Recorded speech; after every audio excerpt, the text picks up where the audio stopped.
You're listening to Kerry Lutz's Financial Survival Network, where you get valuable information you just can't find anywhere else. To thrive in today's trying times, you need the Financial Survival Network, now more than ever. Go to financialsurvivalnetwork.com and get your free newsletter and gift. Financial Survival Network, now more than ever. Welcome. You are listening to watching the Financial Survival Network. I'm your host, Kerry Lutz. Well, if you're like me, you're renting a storage locker. I have been for 3 years. I mean, it goes up every 6 months. I got this stuff there that I'm just begging my kids to take off my hands so I can save $80 a month. And so far, we've been at bypass. I'm thinking of just taking a truck and just bringing it up to New York and just dropping it off on their front doorstep. But that might be the nuclear option. Maybe I'll just bring it up there, put it in a storage unit and say, it's all yours. In 3 months, it goes back and you can pay for it. Maybe that's the solution.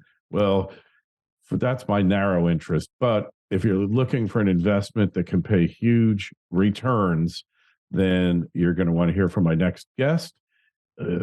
He's been doing this storage warehouse development for 5 years, been in real estate for much longer. His name is Fernando Angelucci. I hope I have that right. I know I do. And the name of the company is Storage Syndicated Equities. Well, Fernando, you ever been in a position like me where you got all this stuff and you have no place to put it? So you get a storage unit, and then it's like it's an annuity to the storage unit owners. As a storage owner, I actually don't own a lot of possessions. I'm pretty utilitarian when it comes to that, but I'm glad other people like yourself do. Well, it's good for business. So tell us about the first one you got into. What made you get into this sector? Yeah, so it was 2016 when I started looking at our portfolio of multifamily properties, and I started to see this trend. I was based in Chicago at the time, and I saw this trend coming from both the East and the West. So San Francisco and New York, where the tenants were starting to get better and better rights. It started to make it very difficult to be a landlord or a property owner. Sometimes evictions would last more than a year, and that wasn't good for business. So I decided to start winding down my habitation-based real estate portfolio, so single-family homes and multifamily properties, from 2016 to 2018. And then in 2018 is when I purchased my first self-storage facility. It was a value-add property. It was a little over $1 million. Okay, you still own that one? We actually sold it in June. So I sold it a couple months ago. All right, so you had it for roughly almost 5 years. And what'd you sell it for, if I can be so intrusive? Yeah, $1.7 million. Okay. In the meantime, it was throwing off how much? What's the cash flow on these? What kind of cash? Yeah, so we bought that deal at about a 7% cap rate. And then by the time we sold it, it was closer to about a 10%. So it was throwing off about $100,000 a year. All right. And do you actually operate the units yourself, these warehouses, or do you subcontract it out to operators? Yeah, in the beginning, I wanted to do it myself so that I can, first of all, build out a department within my company. And then as we got larger and larger, then it started to make sense to bring in third-party operators, some of the largest in the nation. So the first two, I was the one physically taking the phone calls, going and cutting locks off of the units, helping people move in. And then we built, for our third one to our 12th one, we built out an internal property management company. And then from there on, we started doing much larger facilities. For example, that my first facility was only about 17,000 net rentable square feet. Now I build facilities that are in the 80 to 120,000 square foot range. So the economics make sense for me to be able to hire a third-party manager. Usually they're a publicly traded REIT. Sure. Hey, so didn't I see you on Storage Wars? Wasn't that you? You're the guy cutting the locks off of the units.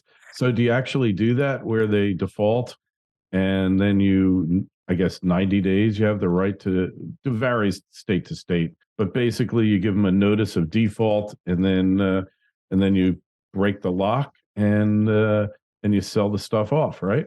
That's correct. So as soon as they become delinquent, we'll send them a notice. And then if they don't pay within the grace period, then we'll actually go up, cut off the lock, take a photo of all the possessions on the inside without breaking the plane. We're not actually allowed to physically enter. So you have to take a photo from outside. And then we put one of our manager's locks on there that are much harder to break. They're these disc locks that you need to use an angle grinder for. It takes, a good 15 minutes and a lot of noise. And then an auction is held. The way of the storage wars really isn't done anymore unless you're in the middle of nowhere. Everything is done online like an eBay system. So we take a photo, put it online, people bid, and then they have to give us a deposit to clean out the unit. And then they have to pick up the possessions depending on the state between 48 hours and 7 days. And then if they don't clean out the unit, we get to retain the deposit. And then you sell it off again, rinse, repeat. That's right. So what's the strangest thing you ever found in a storage unit? I think the strangest one was as winter was, this was in the Midwest, and we were transitioning from winter to spring. And one of our managers called our regional manager and said, "Hey, I think we have a dead body in one of these units." So we called the police, we got the hazmat team. They went, they broke the lock, they opened it up. And turns out what had happened was there was some type of sale at a butcher. And this person bought probably close to 100 pounds of red meat in the middle of winter and just threw it in her unit without ever realizing that, hey, winter ends eventually. And we had about 100 pounds of putrid red meat. I can't even picture. Well, better than a real dead body there. That's right. So it seems like the demand for storage, external, outside satellite storage, whatever you call it, it seems to be darn near insatiable, doesn't it? Correct. Right now, 1 in 9 people in the United States use storage, and that number is going up year over year. Only a couple of years ago, it was 1 in 11. So the demand on the retail side has been growing substantially. There's also been a substantial demand on the commercial side. So people that are using it for last mile warehousing, self-employed individuals in the trades. We really like those tenants because they typically have a much longer stay period, and they also will prepay a lot of their rent in advance. Okay. So you take in accredited investors in this? How does that work? What kind of returns have your investors gotten in the past? Don't just survive, thrive. The Financial Survival Network. Goldterra Resource Corp is a gold exploration company that has assembled a highly prospective district-scale land position on the doorstep of the city of Yellowknife in Canada's Northwest Territories. Goldterra is currently focused on expanding and delineating gold resources at the company's Yellowknife City Gold Project, with a goal of discovering over 5 million ounces. With ready access to infrastructure and multiple high-grade gold discoveries, Goldterra is on track to re-establishing Yellowknife as one of the premier gold mining districts in Canada. Goldterra trades as YGT in Toronto and YGTFF on the OTC. For more information, go to goldterracorp.com. That's goldterracorp.com. This is the Financial Survival Network, the information you need to thrive now more than ever. Correct. So almost everything that we do is filed under 506C, available to accredited investors only. Every once in a while, we will do a friends and family deal under 506B, but we can't market those. So it's just, people that we know. And what we'll usually target, it depends on the type of asset. So we have 3 main verticals. The first is to buy existing mom and pop facilities and do the value add process on them, maybe expand a little bit, and then aggregate them into much larger portfolios to sell off to larger aggregators or publicly traded REITs. So these deals are, of the 3 that we do, are the least risky because they already have cash flow being kicked out day one. It's kind of a proven track record. On the opposite end of the spectrum, we have our growth style deals or highly opportunistic deals. And these are where we buy anywhere between 4 to 10 acres of land. We'll put up 100 to 140,000 square foot Class A REIT grade facility. These are climate control with state-of-the-art technology. And those typically don't kick off cash flow for at least 2 to 3 years, with a huge spike when you go to sell on your equity. So the range is anywhere between a 16% internal rate of return up to a 22% to 25% internal rate of return is what we're typically targeting. But to date, we have well and exceeded all of our projections. We just closed out 2 deals recently. One of them was a part of a portfolio sale where we wrapped up those mom and pop facilities. Our investors made 139% internal rate of return over 2.5 years. And then we had another one where it was one of the ground up developments of a REIT grade facility. We built the facility. We told our investors it would sell for $18 million 5 years down the line once it was stabilized. We ended up selling it at certificate of occupancy only 12 months after breaking ground for that $18 million price. And we were able to get our investors a 2.3 times equity multiple in that 13-month time. So it came out to about 112.6% internal rate of return. Now, those aren't typical. I don't tell anybody to expect those types of returns. I'm an engineer by training, so we're typically very conservative in our underwriting, and we're always going to assume that we're going to take these deals to the full 5-year term. Okay, so you're just doing equity, or are you doing debt on these deals to help build them? Correct. So we'll typically get debt from one of our debt partners. It could be community banks, credit unions, debt funds, life insurance companies, depending where the asset is in the value add process. And then for the remainder, we'll bring in our equity investors and we'll co-invest with our equity investors as well. All right. So what's your average investor like? They're typically a high net worth individual. They either own their own business or in a highly paid field as an employee. Their typical investment on the first deal with us is anywhere between $100,000 to $250,000. And then on subsequent deals, that usually doubles or triples. Our investors that have been with us since the beginning are now usually cutting checks for about $1 million a piece.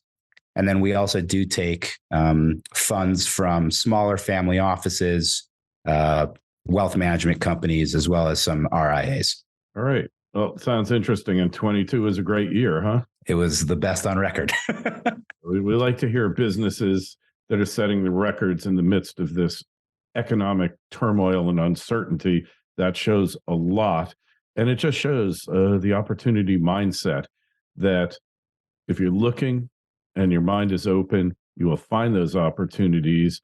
But if your mind is closed, somebody could drop a ton of gold off on your doorstep and you'd be calling the city to help remove the garbage from your stoop.